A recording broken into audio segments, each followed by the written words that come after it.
You burned my name. Now I'll write yours in fire. You're a burden now, Sam.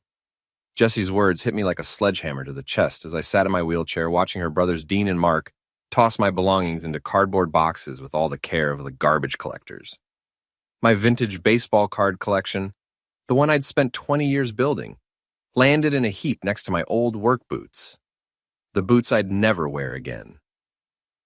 Jessie, come on, I said, trying to keep my voice steady. We can work this out. I know things have been tough since the accident, but tough? She laughed, a sound like breaking glass. Tough doesn't begin to cover it, Sam. You can't work. You can't even get up the stairs to our bedroom. What exactly are you bringing to this marriage? Dean, her older brother, straightened up from where he'd been packing my tools. He was a big guy, all muscle and no brain, with hands like ham hocks and a perpetual sneer. Face it, wheelchair boy. You're dead weight now. Jessie deserves better than being stuck with a cripple for the rest of her life. The word hit me like a physical blow, but I'd learned to take hits. 6 months ago, I'd been Sam Morrison, successful contractor, owner of Morrison Construction. I'd built half the new houses in Milltown, this faded post-industrial city where rust and dreams went to die together. Then a drunk driver ran a red light, and everything changed. 3 surgeries later, the doctors delivered their verdict. I'd never walk again. Watch your mouth, Dean, I said quietly. Mark, the younger brother, but somehow even dumber, snorted. Or what? You gonna chase us down? They both laughed. Jessie didn't even look embarrassed. I wheeled myself closer to the window and saw Mrs. Klein from next door pretending to water her already drowning petunias while she watched the show. Her eyes lit up like Christmas morning when she spotted me. Nothing made that old gossip happier than fresh drama to spread around town. The house papers are already filed, Jessie said, not meeting my eyes. My name's on the deed, too, and since you can't work anymore, I'm the only one making payments. The lawyer says it's a clean separation of assets. What lawyer? I asked. Mine, Dean said with a grin. Buddy of mine from high school. Real sharp guy. I almost laughed. Dean's high school buddy was probably about as sharp as a bowling ball, but I kept that observation to myself. Instead, I watched them work, cataloging every detail. Dean's new truck in the driveway, a shiny red Ford F-150 that probably cost more than most people made in a year. Mark's expensive watch, the kind that screamed, I'm trying too hard. And Jessie's new clothes, designer stuff that definitely wasn't in our budget when I was paying the bills. Where am I supposed to go? I asked. Jessie finally looked at me, and for a moment, I thought I saw a flicker of the woman I'd married 8 years ago. Then it was gone. That's not my problem anymore, Sam. You're a grown man. Figure it out. Mark wheeled out my toolbox, my grandfather's toolbox, the one he'd given me when I started my apprenticeship. He dumped it on the front lawn with a crash that sent wrenches and screwdrivers scattering across the grass. Careful with that, I said. Or what? Mark repeated his brother's earlier taunt. Or nothing, I said. Just remember that some things are harder to fix than others. Something in my tone made him pause, but Dean was already pushing my wheelchair toward the door. Time to go, Sam. Don't make this harder than it has to be. I let them push me outside, where Mrs. Klein was now openly staring. A few other neighbors had gathered too, drawn by the commotion. The Hendersons from across the street, old Mr. Garcia from the corner house. Even some kids on bicycles had stopped to watch the show. Dean lifted my wheelchair off the porch and set it down on the sidewalk with a thud that rattled my teeth. Then he tossed my duffel bag after me. It landed in the street, spilling clothes across the asphalt. There you go, he said. All moved out. I sat there for a moment, taking it all in. The house I'd renovated with my own hands. The garden where Jessie and I had planted roses on our first anniversary. The neighbors watching my humiliation like it was primetime television. Then I started laughing. It wasn't funny, not really, but sometimes when life hits you with everything it's got, laughter is the only response that makes sense. I laughed until tears ran down my face, until Dean and Mark started looking uncomfortable, until even Mrs. Klein stopped pretending to water her plants. You think this is funny? Jessie asked from the doorway. Hilarious, I said, wiping my eyes. You want to know what's really funny? You think you've got this all figured out. You and your brilliant brothers and your high school lawyer buddy. We do have it figured out, Dean said. Sure you do. I gathered up my scattered clothes and stuffed them back in the bag. Good luck with the house sale, by the way. What's that supposed to mean? Mark asked. I just smiled and started wheeling myself down the street. Behind me, I heard Jesse's voice, sharp with sudden worry. What did he mean about the house sale? But I was already rolling away, my duffel bag balanced on my lap, heading toward the only place I had left to go. My mother's apartment on the other side of town, in the part of Milltown where the American dream had gone to die a slow, painful death. The sun was setting, painting the sky the color of rust and regret. Perfect weather for a new beginning. My mother's apartment smelled like menthol cigarettes and disappointment. She'd quit smoking 5 years ago, but the scent had soaked into the walls like a permanent reminder of better times. She didn't say much when I showed up at her door with my wheelchair and my garbage bag of belongings, just made up the couch and heated some soup. "You can stay as long as you need," she said, but I could hear the worry in her voice. At 72, she was living on Social Security and part-time work at the grocery store. She couldn't afford to support a grown man, even if that man was her son. "It won't be long," I promised. The next morning, I wheeled myself downtown to Milltown's tiny business district. Half the storefronts were empty, their windows covered with newspaper and for rent signs that had been there so long they'd faded to gray. But there were still a few places hanging on, including Emily's bookstore.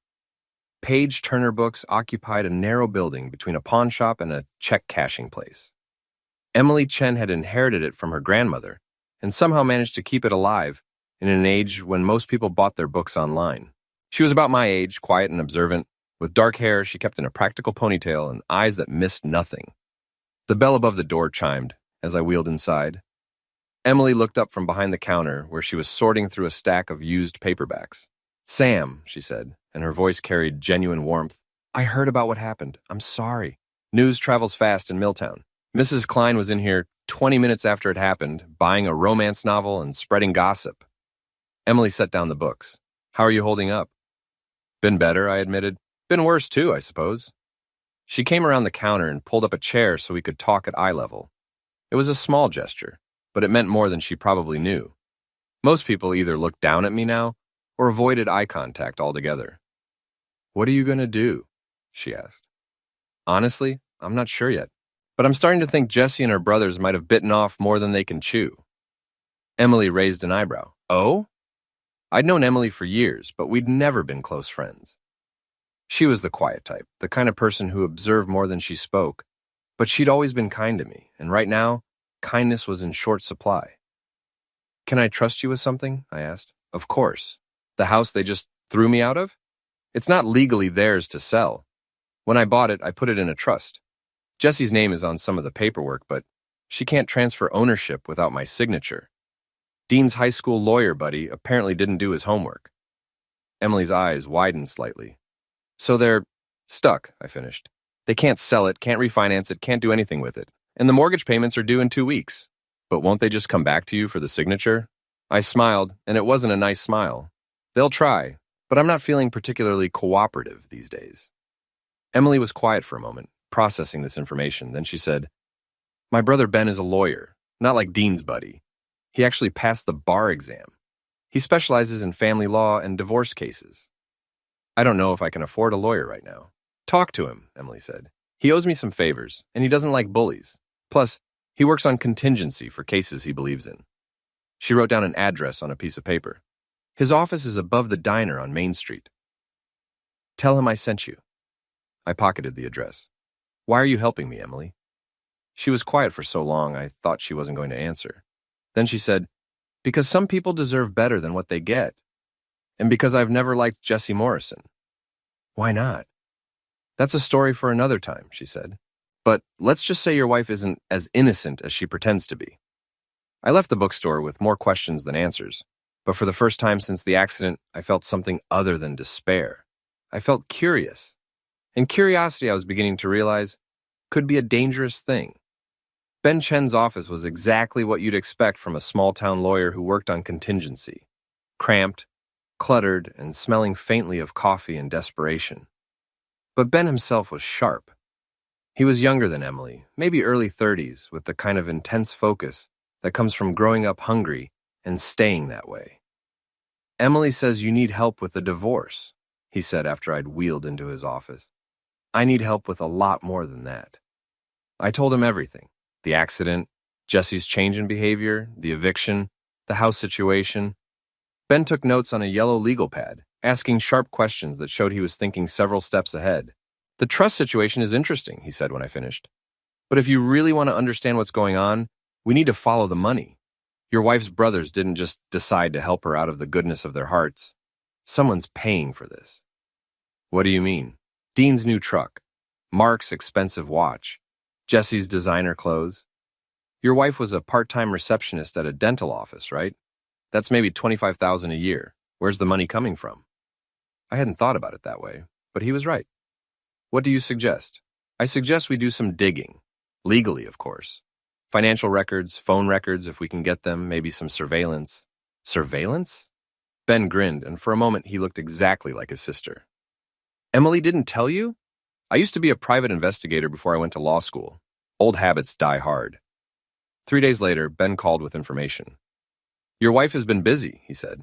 3 large cash deposits in the last 2 months, each one just under the reporting limit. Someone's been very careful about avoiding attention. Any idea where the money came from? Working on it, but I've got something else that might interest you. Jesse's been spending a lot of time at the Milltown Motor Lodge, every Tuesday and Thursday afternoon for the past 6 weeks. The Milltown Motor Lodge was the kind of place that rented rooms by the hour and didn't ask questions. It sat on the edge of town like a guilty secret, all peeling paint and broken dreams. You think she's having an affair? I think we should find out, Ben said. You up for a little field work? That Thursday afternoon found me parked across the street from the motel in Ben's beat-up Honda, my wheelchair folded in the back seat. We'd been there for an hour when Jesse's car pulled into the parking lot. She wasn't alone. The man who got out of the passenger side was tall and athletic, with the kind of tan that comes from spending time outdoors. He looked familiar, but I couldn't place him until he turned toward our car. Son of a witch, I whispered. You know him? Ben asked. That's Rick Valdez. He was my business partner. The pieces started falling into place. Rick had been pushing me to sell Morrison Construction even before the accident. He'd said it was because the market was changing, that we needed to get out while we could still make a profit. I'd refused, and we'd argued about it right up until the day I ended up in the hospital. When did you sell your share of the business? Ben asked. I didn't. The partnership agreement has a disability clause, but it requires both partners to agree to dissolution. Ben was already pulling out his phone. We need to get closer. Can you handle your chair on that gravel? I can handle it. We made our way across the street, using the cover of parked cars to get within earshot of room 12. The door was thin, and voices carried. Told you this would work, Rick was saying. Sam never reads the fine print. He signed the papers thinking they were insurance forms. But what if he finds out? That was Jesse's voice, worried and high-pitched. He won't. And even if he does, what's he going to do about it? He's stuck in that wheelchair, broke, and homeless. Who's going to believe him over us? Dean says we should have just waited for the divorce to go through. Your brothers are idiots, Jesse. This way is cleaner. We get the business, the house, everything. Sam gets nothing, which is exactly what he deserves. I felt Ben's hand on my shoulder holding me back. Good thing, because I was ready to kick down that door and show Rick exactly what this wheelchair-bound man could do. Instead, I watched through the window as my wife kissed my former business partner. Watched them laugh about how easy it had been to fool me. Watched them plan their future with my money. We've got enough, Ben whispered. Let's go. But as we were backing away from the window, my wheel caught on a loose piece of gravel. The scraping sound was small, but in the quiet afternoon air, it might as well have been a sharp crack. The voices inside the room stopped. What was that? Jesse asked. I'll check, Rick said. Ben grabbed the handles of my wheelchair and pushed fast. We made it around the corner of the building just as the door opened. I heard Rick's voice calling out, Hello? Anyone there? We waited, pressed against the brick wall, until we heard the door close again. Then Ben pushed me back toward his car as quickly and quietly as possible. That was close, he said once we were safely across the street. Too close, I agreed. But I was smiling. For the first time in months, I felt like I had some control over my situation. So what's the plan? Ben asked. I thought about it as we drove back toward town. Jesse and Rick thought they'd won. They thought I was beaten, broken, ready to roll over and accept whatever scraps they decided to throw me. They were about to learn how wrong they were. Red's boxing gym occupied the basement of an old brick building on the wrong side of Milltown's downtown district. The sign outside had been faded for so long that you had to know what it said to read it. But inside, the gym was alive with the sound of leather hitting bags and feet dancing on canvas. Red O'Malley had been running the place for 30 years. He was pushing 60 now, his red hair gone gray and his face marked with the kind of scars that come from a lifetime of fighting. But his eyes were still sharp, and his voice still carried the authority of a man who'd never backed down from anything. "Sam Morrison," he said when I wheeled through the door. "Heard you were having some troubles." You could say that. Red had been a friend of my father's back when Dad was still alive. He'd taught me to box when I was 12, after some older kids had decided I was an easy target. The lessons had stuck, even if I couldn't use them the same way anymore. "You here to train?" he asked. "Can't exactly spar anymore, Red." "Boxing's not just about your legs, son. It's about your mind, your heart, your will to fight back when the world tries to knock you down." He gestured to my wheelchair. "Seems to me you're still fighting." I spent the next hour watching other people work out, listening to the rhythm of the gym, remembering what it felt like to be strong. Red sat beside me, occasionally calling out advice to his fighters, but mostly just keeping me company. "So what's the plan?" he asked eventually. "Plan? Don't play dumb with me, Sam. I've known you since you were knee-high to a grasshopper. You've got that look in your eyes, the same one you had when Tommy Brennan was picking on you in 7th grade. I smiled, remembering. Tommy had been twice my size and mean as a snake. He'd made my life heck for 3 months until I'd finally had enough. The fight had lasted about 30 seconds, but it had ended with Tommy on the ground and me standing over him. "Tommy learned not to underestimate people," I said. "That he did. Question is, what are Jessie and her friends going to learn?" I told Red about the motel, about Rick and the business, about the house they couldn't sell. He listened without comment, occasionally nodding. "You're going to need help," he said when I finished. "I've got Ben and Emily. You're going to need more than a lawyer and a bookstore owner. You're going to need someone who knows how to handle Dean and Mark when they figure out what you're up to." "You volunteering?" Red grinned, and suddenly he looked 20 years younger. "Son, I've been waiting for an excuse to teach those two some manners for months. Dean's been coming around here, trying to start trouble with my fighters. Thinks because he's big, he's tough. And Mark? Mark's just stupid enough to follow his brother into anything. But stupid can be dangerous too." The next morning, Ben called with more information. "I've been digging into the financial records," he knitted. "The money in Jesse's account, it came from Morrison Construction.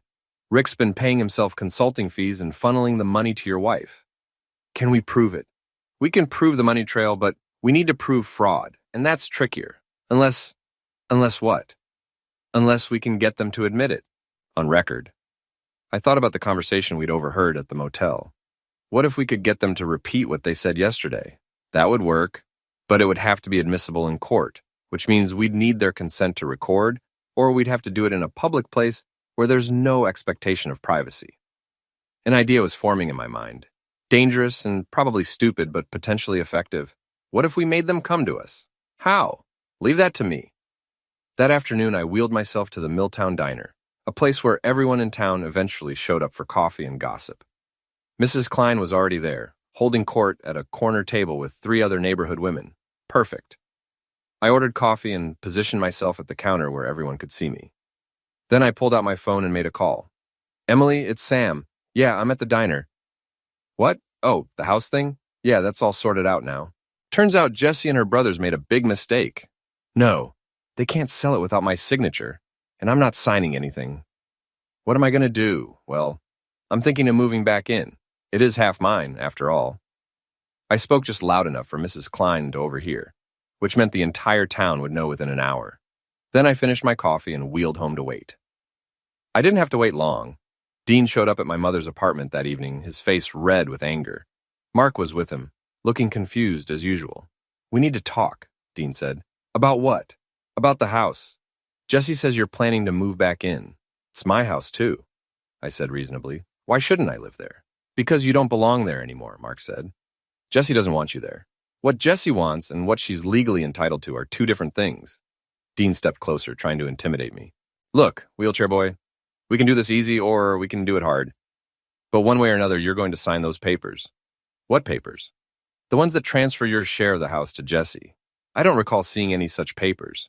You will, Dean said. Tomorrow, and you're going to sign them. Or what? Or we'll make you sign them. I looked up at him, this big, stupid man who thought physical size was the only kind of strength that mattered. You know what, Dean? I don't think you will. What? I think you're all talk. I think you and your brother are a couple of cowards who pick on people in wheelchairs because you're too scared to face anyone who can fight back. Dean's face went purple. You want to test that theory? Actually, I do. Tomorrow night, Red's gym, you, me, and anyone else who wants to watch. We'll settle this like men. Mark laughed. You're in a wheelchair, idiot. So, scared?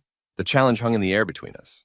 Dean was trapped now, caught between his need to look tough and his growing realization that he might be walking into something he didn't understand. Fine, he said finally. Tomorrow night, but when I'm done with you, you're signing those papers. We'll see about that. After they left, my mother came out of the kitchen where she'd been listening. Sam, what are you doing?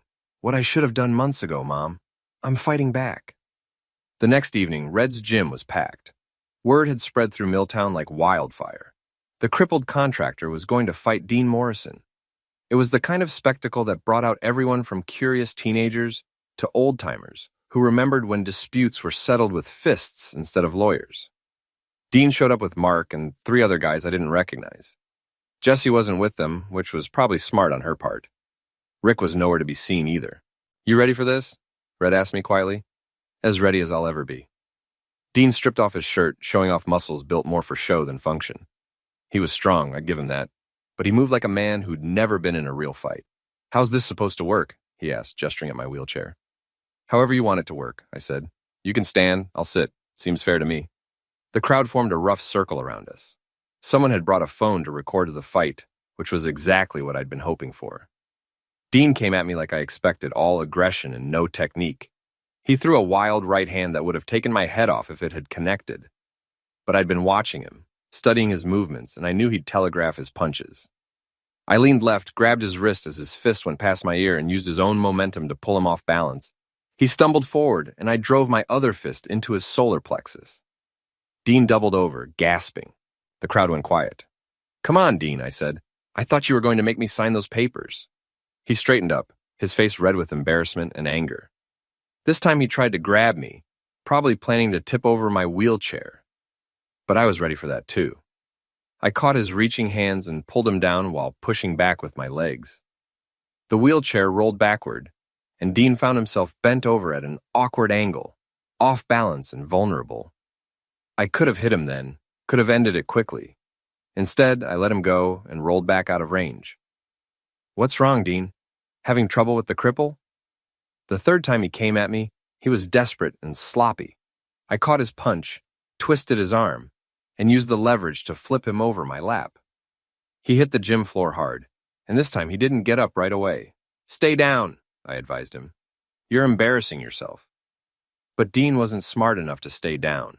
He got to his feet, his face twisted with rage, and reached for a metal folding chair. That's when Red stepped in. That's enough, the old boxer said quietly. But there was steel in his voice, and Dean froze. He humiliated me! No, Red said. You humiliated yourself. Now get out of my gym before I forget I'm too old for this nonsense. Dean looked around at the crowd, saw the expressions on their faces, and realized he'd lost more than just a fight. He'd lost respect, credibility, the fear that had been his primary tool for controlling people. This isn't over, he said to me. Yes, it is, I replied. And Dean, tell Jesse I said hi.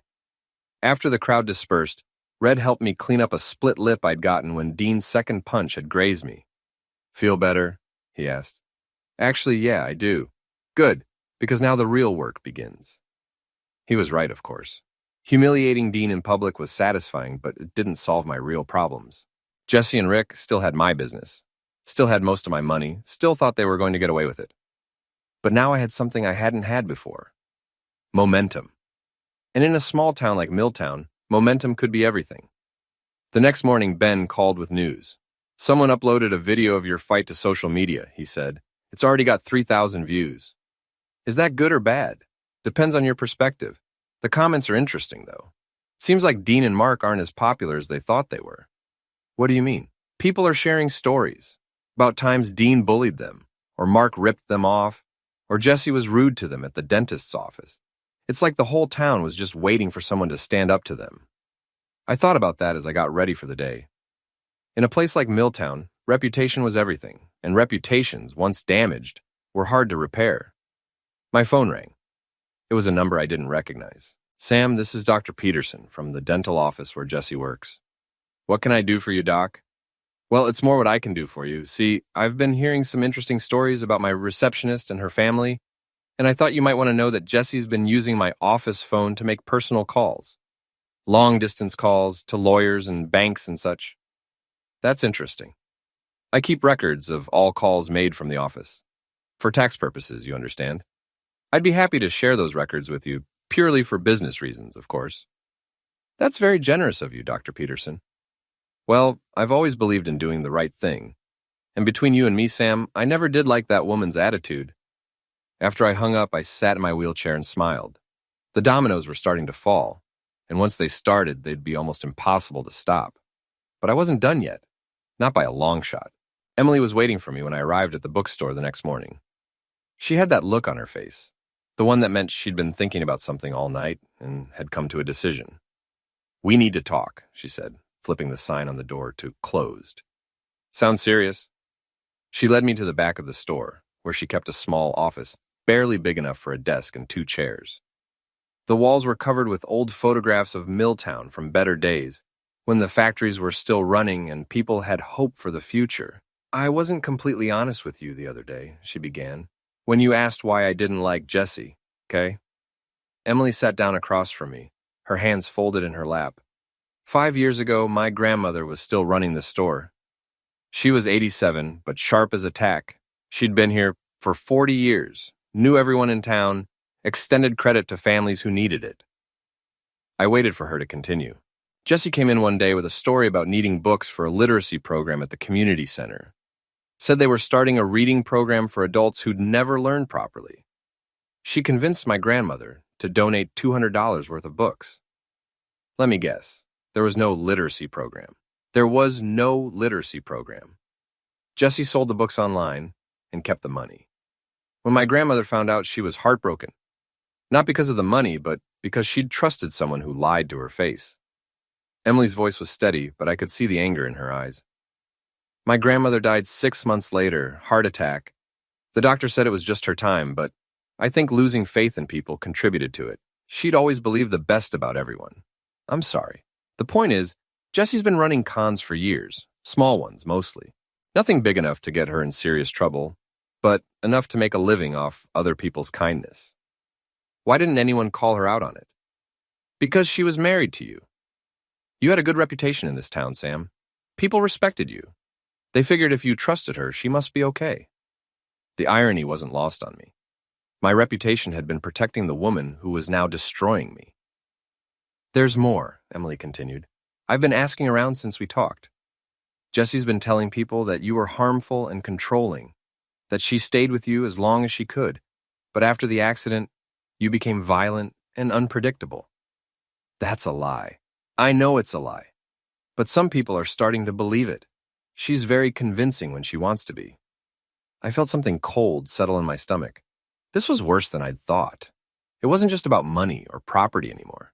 Jesse was trying to destroy my reputation to make sure that even if I won in court, I'd lose in the court of public opinion. What else? She's been telling people that you threatened to hurt her if she left you, that Dean and Mark had to physically remove you from the house for her safety. And people believe this? Some do. Others are starting to have doubts, especially after what happened at the gym last night. But Jesse's good at playing the victim. She always has been. I thought about the video of my fight with Dean, now spreading across social media. In the right light, it could be spun as evidence of my violent tendencies. A disabled man lashing out at the people trying to help his wife. We need to be smarter about this, I said. Agreed, which is why I think it's time you knew about Rick's other business. What other business? Emily pulled out a manila folder from her desk drawer. I've been doing some research of my own. Rick Valdez isn't just stealing your construction company. He's been running a side business for the past 2 years. Cash only, no permits, no inspections. She handed me the folder. Inside were photographs, receipts, and what looked like a list of addresses. He's been doing renovations and repairs for cash, using Morrison construction tools and equipment, telling customers he works for your company, but keeping all the money for himself. I flipped through the documents.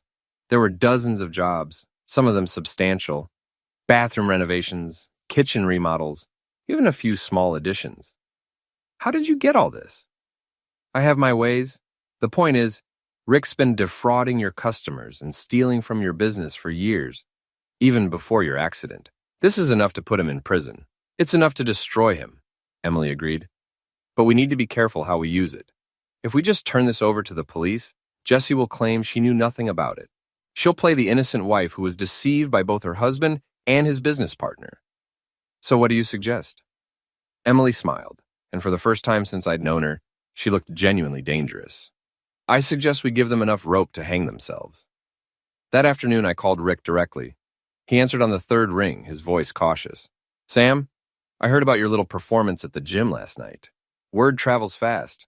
In a town this size, everything travels fast. What do you want? I want to make a deal. There was a long pause. What kind of deal? The kind where we both walk away from this mess without destroying each other. Can you meet me tonight, somewhere private where we can talk? I don't know, Sam. Things are pretty complicated right now. They're about to get a lot more complicated if we don't work something out. Trust me on that. Another pause. Where? The old Morrison construction office. 8 o'clock. That building's been empty for months. I still have the keys. And Rick, come alone. This is between you and me. I hung up before he could respond. The Morrison construction office sat in a strip mall on the edge of town, between a nail salon and a tax preparation service that was only open 4 months a year. I'd built the business from nothing, starting with a pickup truck and a toolbox, growing it into something I was proud of. Now the windows were dark and there was a for lease sign in the door. I arrived early and let myself in through the back entrance.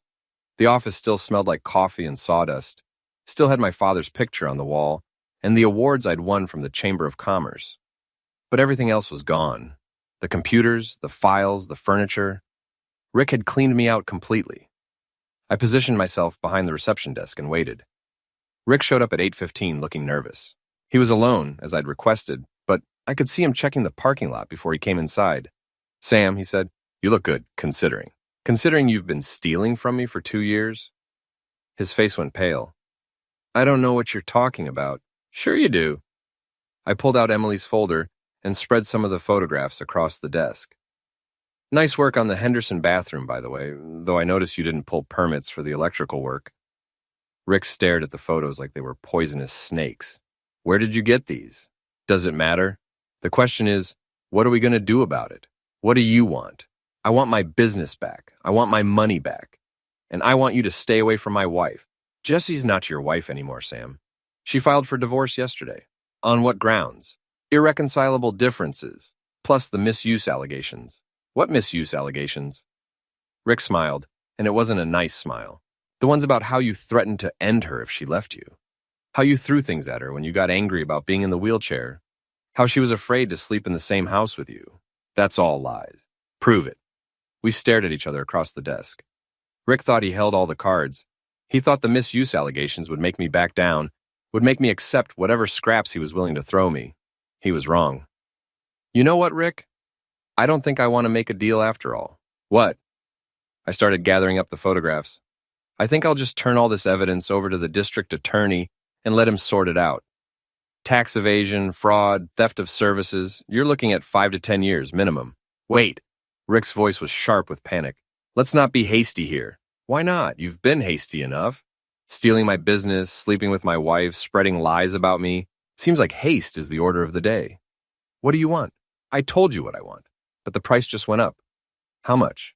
Everything. The business, the money, the house, and a full confession about the misuse allegations.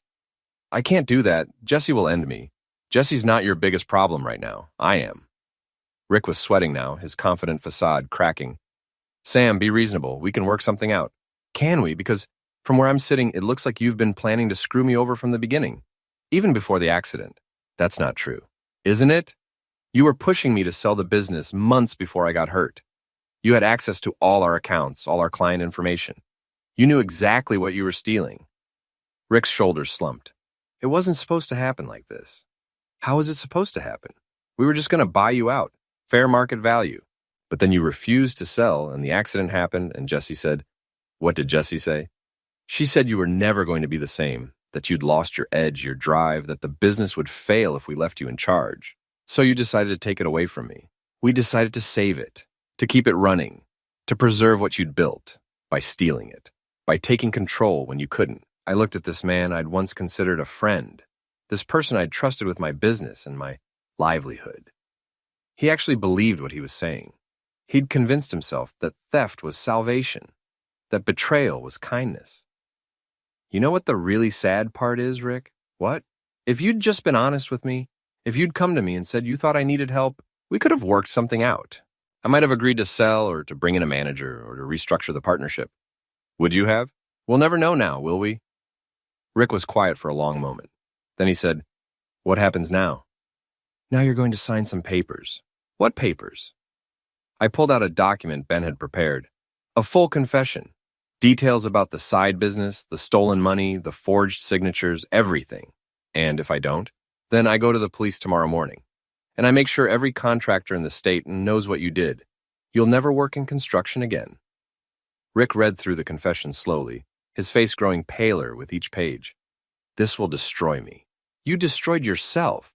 I'm just making it official. What about Jessie? What about her? She's not going to just let this go. She's got her brothers, and they're not as civilized as I am. Let me worry about Dean and Mark. Rick signed the confession with a shaking hand. When he finished, he looked up at me with something that might have been respect. You know, Sam, I always underestimated you. As people do. What happens to Jessie? That depends on Jessie. After Rick left, I sat alone in my old office for a while, looking at the signed confession. It was enough to destroy him, enough to get my business back, enough to clear my name of the misuse allegations. But it wasn't enough, not yet, because Jessie was still out there, still spreading lies, still trying to play the victim while she robbed me blind. And I wasn't done with her yet. The Milltown Community Center hadn't seen this much excitement since the high school basketball team made it to the state finals in 1907.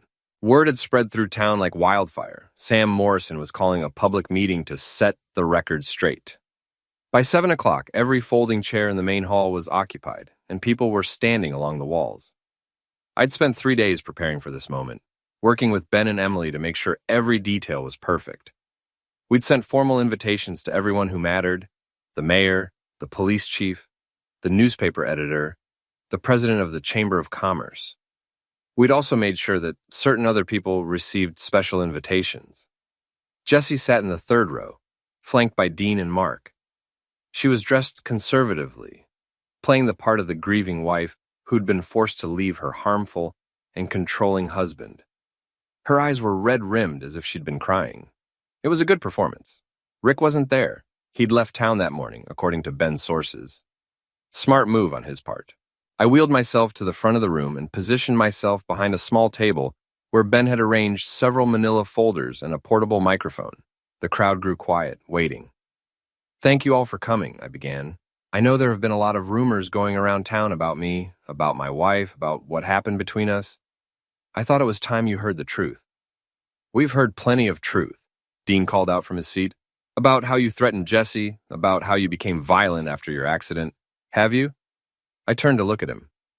That's interesting, Dean, because I have some recordings I'd like you to hear. I nodded to Ben, who started a digital recorder. The sound quality wasn't perfect, but the voices were clear enough. Told you this would work. Sam never reads the fine print. He signed the papers thinking they were insurance forms. But what if he finds out? He won't. And even if he does, what's he going to do about it? He's stuck in that wheelchair, broke and homeless. Who's going to believe him over us? The crowd erupted in murmurs. Jessie's face had gone white. That recording was made 6 days ago at the Milltown Motor Lodge, I said. The voices belonged to my wife and my former business partner, Rick Valdez. They were discussing how they'd forged my signature on documents transferring ownership of Morrison Construction. That's illegal, someone called out. Yes, it is, I agreed. But that's not all. I opened the first manila folder and pulled out a stack of photographs. These pictures show Rick Valdez performing construction work using Morrison construction equipment and materials. Work that was paid for in cash, with no permits pulled and no taxes paid. I held up the photos so the crowd could see them. The Henderson bathroom, the Martinez kitchen, the Wilson deck, All work that Rick claimed was being done by Morrison Construction, but all money that went directly into his pocket. How much money? The newspaper editor asked. According to the records we've compiled, approximately $80,000 over 2 years. The crowd was getting louder now, people talking among themselves, pointing at Jessie and her brothers. But I wasn't done. Now, you might be wondering how Rick was able to get away with this for so long. The answer is simple. He had help. I opened the second folder and pulled out bank statements. These are copies of deposits made to accounts belonging to Jessica Morrison. 3 deposits of $9,000 each, all made in the past 2 months, all from Rick Valdez. So what? Mark called out. Maybe he owed her money. Maybe, I said. Or maybe she was being paid to help him steal from me, to distract me, to keep me from asking too many questions about the business. I pulled out another document. This is a signed confession from Rick Valdez, acknowledging the theft, the forgery, and the conspiracy. He's also admitted that the misuse allegations against me were fabricated to prevent me from fighting back. Jessie stood up, her face flushed with anger. That's a lie. Rick would never... Never what, Jessie? Never betray someone who trusted him? Never lie to save his own skin? Because that's exactly what he did. You're making this up. Am I? I opened the third folder. These are phone records from Dr. Peterson's dental office. Where you work. Or worked, I should say. Dr. Peterson fired you this morning after he discovered you'd been using his phone to coordinate your little scheme. I held up the phone records. 47 calls to Rick Valdez in the past month, 16 calls to lawyers, 8 calls to banks, all made during business hours, all on Dr. Peterson's dime. The crowd was buzzing now, people turning to stare at Jessie. She looked around desperately as if searching for support, but found none.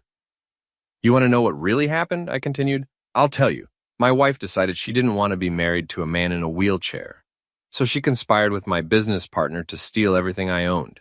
They forged my signature, they stole my money, and when I started asking questions, they made up stories about me being harmful and controlling. That's not true, Jessie shouted. You did threaten me. You said you'd make me pay if I left you. Did I? I pulled out my phone. That's funny, because I have recordings of every conversation we've had since the accident, including the one where you threw me out of my own house. I played another recording, this one of Jessie's voice saying, You're a burden now, Sam. You can't work. You can't even get up the stairs to our bedroom. What exactly are you bringing to this marriage? The crowd had gone completely silent now. Even Dean and Mark seemed stunned. You want to hear more? I asked. I've got hours of recordings. Jessie talking about how pathetic I am. Rick discussing how easy it would be to take over the business. Dean and Mark planning to intimidate me into signing papers. You can't record people without their permission, Dean protested. Actually, I can, Ben said, standing up. New York is a one-party consent state. As long as one person in the conversation knows about the recording, it's legal. The point is, I continued, everything you've heard about me being harmful and controlling, about me being violent, about me being a threat to anyone, is a lie, and the only thing I'm guilty of is trusting people who didn't deserve it. Jessie was crying now, but they weren't the calculated tears she'd been shedding earlier. These were tears of rage and humiliation. You bastard, she hissed. You self-righteous bastard. You think you're so much better than everyone else. No, Jessie. I just think I'm better than thieves and liars. You want to know the truth? She screamed. The truth is that I never loved you. I married you because you had money and a successful business. And when you became a cripple, you weren't useful to me anymore. The crowd gasped. Even Dean and Mark looked shocked at their sister's outburst. There it is, I said quietly. The truth. Finally. Jessie realized what she'd done, but it was too late. She'd confessed to a room full of people, including the newspaper editor, who was frantically taking notes. I want a divorce, she said, her voice shaking. I want out of this marriage. You'll get your divorce, I said, but you won't get a penny from me. In fact, you're going to pay me back every dollar you stole. I don't have the money. Then you'd better get a job. A real job this time, not one that involves stealing from your employer.